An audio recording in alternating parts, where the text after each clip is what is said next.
Hello again, Max Brantley with the Arkansas Times on Monday, March the 9th. All coronavirus all the time, I guess, is the theme of the day in Arkansas. The good news is Arkansas still doesn't have any recorded cases of a positive test for the coronavirus. It's cleared 12 people in testing. There are 100 people that are still under monitoring because they travel to places that are potential trouble spots. However, this doesn't mean that Arkansas is paying light attention to the situation. There's a hearing at the Arkansas legislature this afternoon.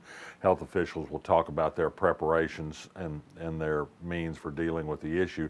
There's some call nationwide for all the governors to call states of emergency in their states and set out comprehensive plans for dealing with potential outbreak. We're not there yet, but other states certainly are.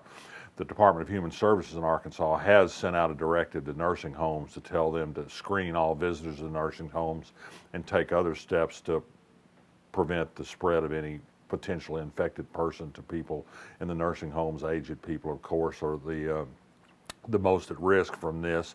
Donald Trump doesn't seem concerned. The markets took a calamitous tumble this morning, one of their largest losses in, I guess, a decade, and he said it was fake news and that it's just all part of a plot to get him. I guess at some point we need a functioning adult in charge of the country, or at least for him to shut up for a while and let health people take over. You know, you're prone to joke about this. We learned this morning that Bob Dylan's coming to North Little Rock to the Simmons Bank Arena in June, and I kind of joked, well, I hope old people are safe to congregate in crowds by that time. Dylan's 78.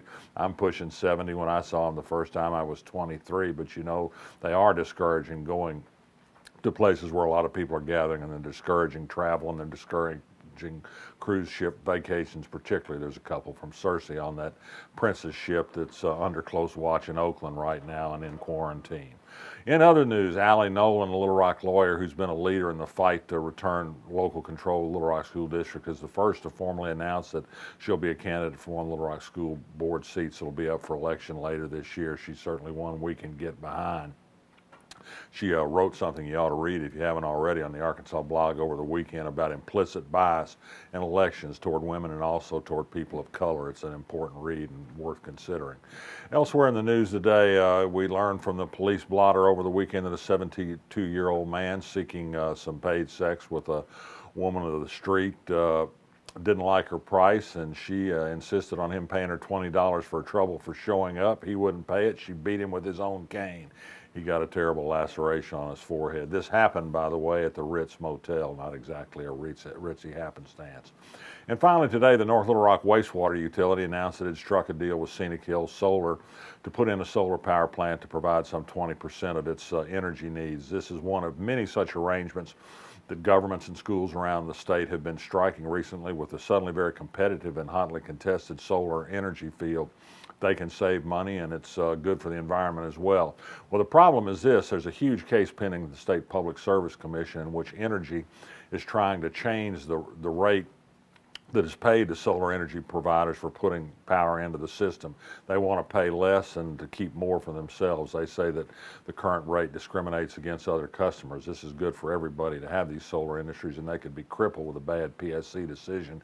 Keep a close watch. Energy is a very powerful lobbying force in Arkansas, and the solar energy industry's done pretty well too, but they're outgunned in this one when it comes to money, that's for sure.